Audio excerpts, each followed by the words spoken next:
Okay, this is the GS750. Oh, I think the engine's actually 850.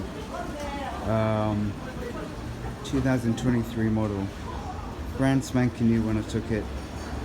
And I've just done a 21-day trip on it. I was a bit anxious having such a big frame bike, but after a couple of days, I fell in love with it. There's a lot of new features on this bike.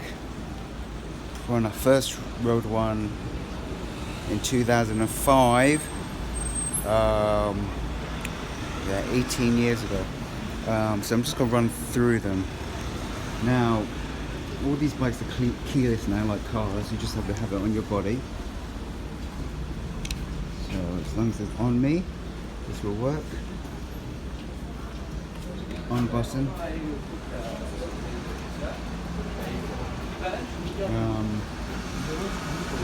So the bike comes with a few different modes.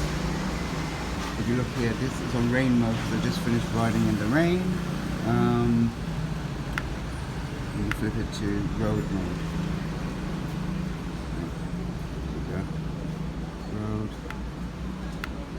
rain. There's actually other modes. There's something called dynamic and enduro. I don't really know what they mean.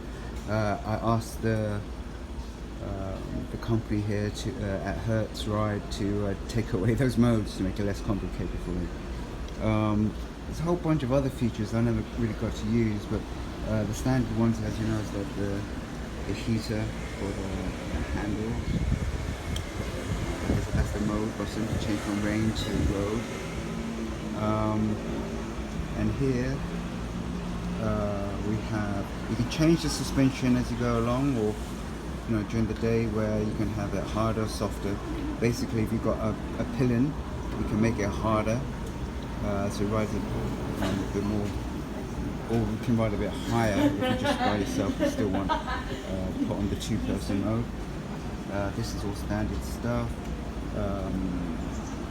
This is the cruise control, which I was anxious not to use at first, but finally fell in love with it.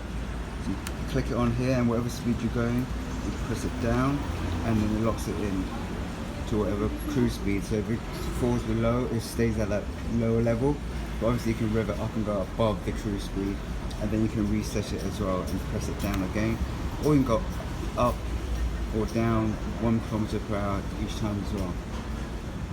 This is like your mouse here, which you can flick around using different modes, and the menu system here. So the menu, this is the distance total for the trip. I just kept on one trip, and it has a wealth of information as you click through, more than I really understand.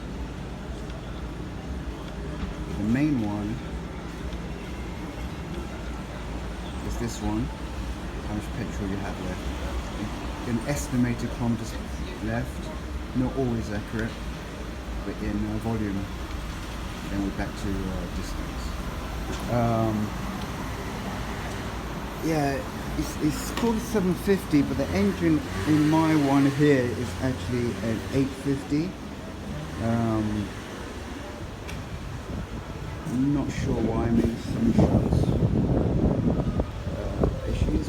But one thing to know about the 750 or this bike, though it's lighter than the 1100, 1200, the center of gravity is higher because it's a lighter bike with the same suspension. So this means that it's quite unforgiving if you just stop suddenly at traffic lights and you're slightly off balance. It's actually easier to drop this than the bigger version of this bike.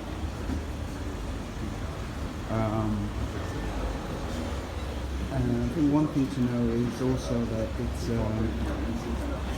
a fantastic ride, and I really did fall in love with it. Would I buy it for myself, in Hong Kong or in a city? Probably not. But this is an all-terrain touring bike, and it was perfect for my 21-day journey around 8 European countries. Fantastic.